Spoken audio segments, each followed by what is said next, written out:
إن أولياء الله لا خوف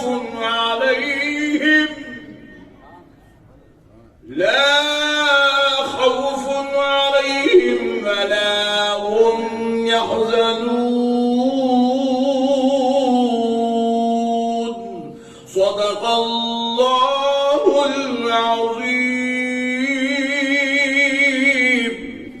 محبان اولیاء، غلامان غوث اعظم و غلامان غریب نواز کے درمیان میں حاضر ہونے کا موقع اور شرف نصیب ہوا. بڑی خواہش تھی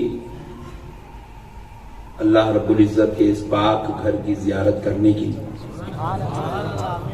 کیونکہ حضور سیدنا سید شاہ طاہر قادری علیہ رحمت و رضوان نے اس مسجد کو اپنی عبادات کے ذریعے سے اللہ کی قرب کا گواہ بنایا ہے کہ جو جس کا ہوتا ہے وہ اس کا ذکر کرتا ہے. اور غوث پاک کے غوث پاک کے ہے نا؟ سچی سچی بولو جی. ہاں، وہ بیٹسمین بیٹنگ کرنے سے پہلے پچ پہ بیٹ مارتا تھا. وہ کہیں کو مارتا آپ کو معلوم نہیں؟ معلوم میرے کو معلوم. وہ کانسنٹریٹ کے لیے مارتا. انہیں کیا کرتا اپنے آپ کو آگے وہ پچ پہ سنبھالتا. انہیں پہلے کہیں یارکر ڈال دیا، بانسر ڈال دیا تو کیسا ڈیفنس کرنا، انہیں اپنے آپ کو تیار کرتا. میں تیاری کروں تو میں شروع ہو جا رہی ہوں. آج تو غوث پاک کا ذکر کریں گے، آج غوث پاک کا ذکر کریں گے انشاءاللہ. ہم ان کو یہاں نہیں بھولیں گے اور یہ ہم کو وہاں نہیں بھولیں گے. یہی ہماری زندگی کا سہارا ہے، یہی ہماری زندگی کا سہارا ہے، یہی ہماری کمائی ہے، یہی ہماری جمع پونجی ہے. ہم ہیں غوث پاک. ہمارے شفیع پاشا صاحب غوث پاک کی اولاد ہے. ایسے لوگوں کو بٹھا کے غوث پاک کا ذکر کرے تو ذرا مزہ الگ آتا. نہیں، اپن تو غلام ہے نا بھائی، بچے ہیں غوث پاک کے. سبحان اللہ. تو کون ہے غوث پاک؟ سارے انسانوں کی جان ہے غوث پاک. حضور صلی اللہ علیہ وسلم کا ایک لقب مبارک ہے سید المرسلین. حضور کو کہتے ہیں رسولوں کا سردار. حضور کا اور ایک لقب ہے سید الانبیاء، سید الافراد. غوث پاک کو کہا جاتا ہے. یہ سید الافراد کا معنی کیا ہوتا ہے؟ کس کو سید الافراد کہا جاتا ہے؟ تو فرمایا جاتا ہے انبیاء، رسول، صحابہ، خلفائے راشدین، اہل بیت پاک، ایسی جلیل القدر ہستیوں اور غوث پاک کے پیروں کو چھوڑ کر کائنات میں جتنے انسان ہیں اور جتنے جن ہیں اور جتنے فرشتے ہیں، وہ سارے فرشتوں، سارے جنات اور سارے انسانوں کے پیر کو سید الافراد کہا جاتا ہے. میرے غوث پاک نہ صرف انسانوں کے پیر ہیں بلکہ میرے غوث پاک جنات کے بھی پیر ہیں، میرے غوث پاک فرشتوں کے بھی پیر ہیں.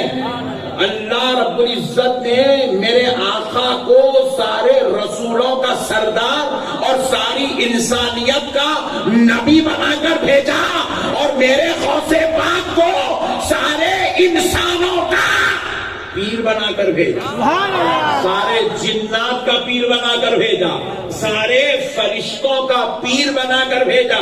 میرے پیارے بزرگوں اور دوستو، میرے غوث پاک کو سید الافراد کہا جاتا ہے. اب سنو، حضرت مخدوم گنج بخش رحمت اللہ علیہ تحریر فرماتے ہیں کہ اگر ساری دنیا کے پتوں کو، آپ نے لکھا کتاب کا نام ہے شریف التواریخ، اور آپ نے اس کو حوالہ لیا کہاں سے؟ مسلک السالکین سے، مسالک السالکین سے. آپ نے حوالہ دیتے ہوئے تحریر فرمایا. کون؟ حضرت مخدوم گنج بخش تحریر کرتے ہیں کہ اگر ساری دنیا کے جھاڑوں کے پتوں کو ورق بنا دیا جائے اور ساری دنیا کے جھاڑوں کے ڈغالیوں، شاخوں کو قلم بنا دیا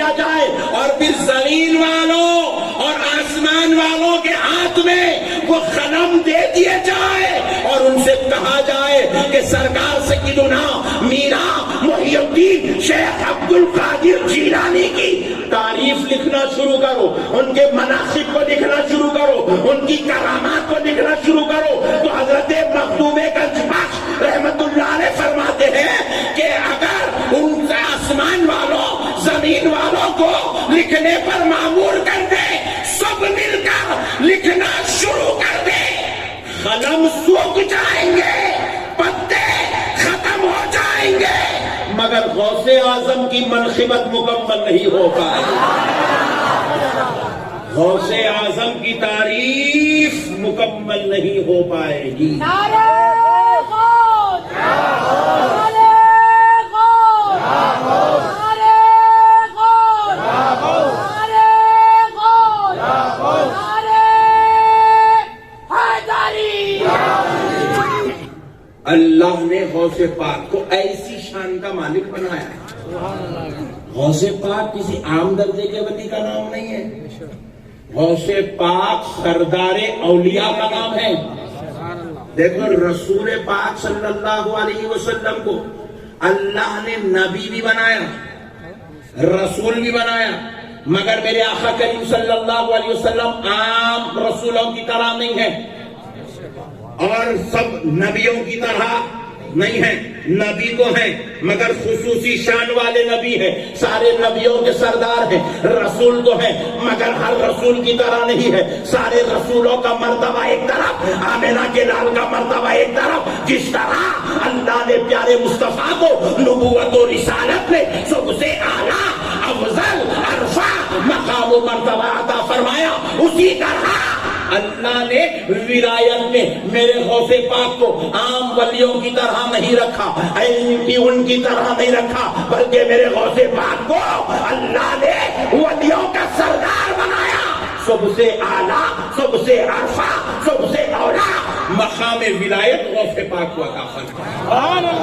سارے اولیاء کی شان ایک طرف، میرے غوث پاک کی شان ایک طرف۔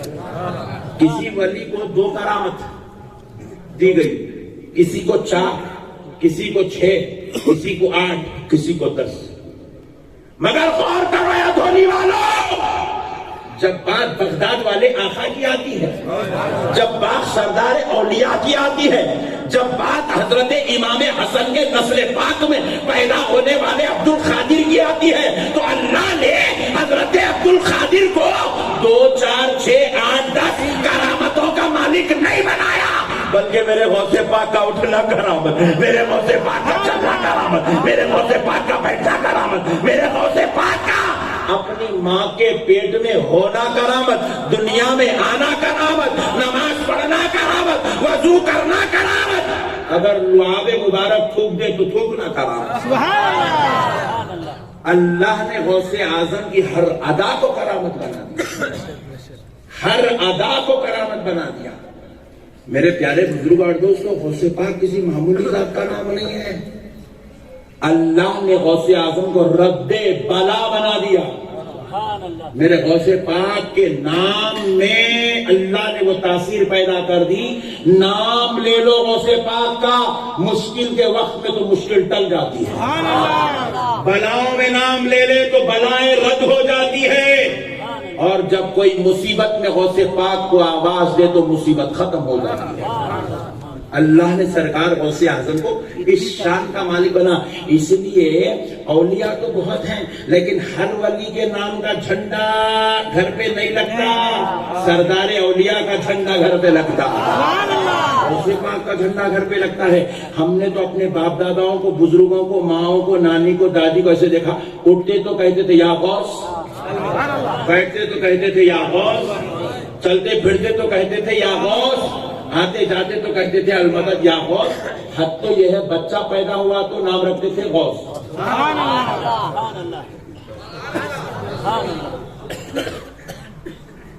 ایک شاعر بولے میں پیار بھی نہیں کرتا، بولا بہت ڈینجر دکھ رہا، کہیں کو نہیں کرتا، بولا مولانا میں صرف اللہ کا ماننے والا ہوں، یہ 11ویں 12ویں میں نہیں مانتا۔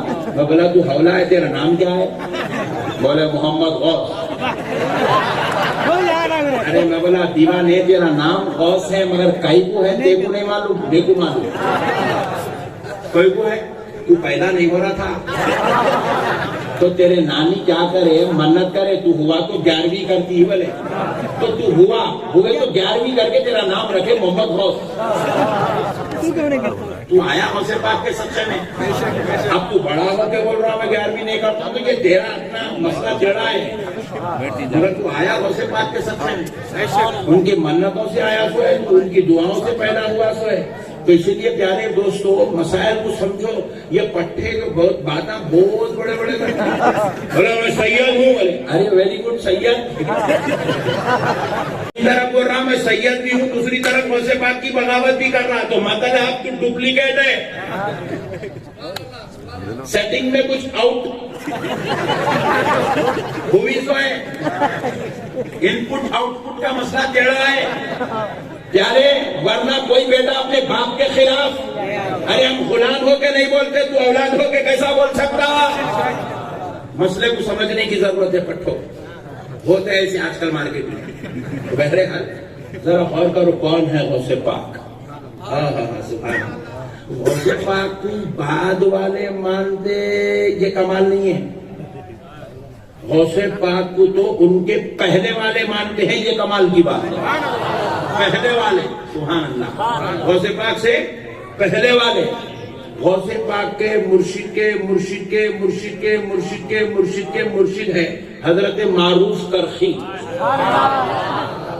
غوث پاک سے تقریباً 300-350 سال پہلے کے بزرگ ہیں، حضرت معروف کرخی مزار بغداد شریف میں، یہ وہ ذات ہے جن کی بارگاہ میں خود غوث پاک جا کر بیٹھ کر چلہ کشی کیا کرتے تھے، 40 دن تک مزار اقدس پہ بیٹھ کر ذکر و اذکار کر کر اکتساب فیض کرتے تھے، وہ ذات والا حضرت سیدنا حضرت معروف کرخی رحمت اللہ علیہ کی زیارت کے لیے ایک بار میرے غوث پاک تشریف لے جا رہے ہیں، اور آپ کا ہمارا یہ آداب اور اخلاق کا اصول ہے کہ جب ولی کی مزار دور ہوتی ہے تو ہم یہیں سے اپنی چپل نالین اتار لیتے ہیں تاکہ بارگاہ ولی کا احترام ہو۔ ابھی ہم مسجد میں داخل ہوئے تو ہم نے مسجد کے باہر چپل اتار دی، یہ اللہ کے گھر کی تعظیم ہے، ولی کے در پہ جاتے ہیں تو بارگاہ اولیاء سے پہلے، مزارات مقدسہ سے پہلے اپنی نالین کو اتارتے ہیں تاکہ ولیوں کے مزار کا احترام ہو۔ تو اسی طرح میں ایک بار میرے غوث پاک حضرت معروف کرخی کی مزار سے پہلے صحن میں اپنی نالین اتارنے لگے، ہمیشہ کا معمول تھا نالین اتار رہے ہیں تو مزار معروف کرخی، کون معروف کرخی؟ جو غوث پاک کے مرشد کے مرشد کے مرشد کے مرشد کے مرشد ہیں، مزار پاک سے آواز دے رہے ہیں عبد القادر نالین پہن کے آؤ، ہماری زمین تمہارے نالین کو چومنے کا شرف حاصل کرنا چاہتا ہے۔ اللہ اکبر، معروف کرخی فرما رہے میرے بھائی، مزار اقدس سے آواز دے رہے عبد القادر نالین پہن کے آؤ، ہماری زمین تمہارے نالین کو چومنے کا شرف حاصل کرنا چاہتی ہے۔ آپ اندازہ کیجئے کیا مقام ہے میرے غوث پاک کا۔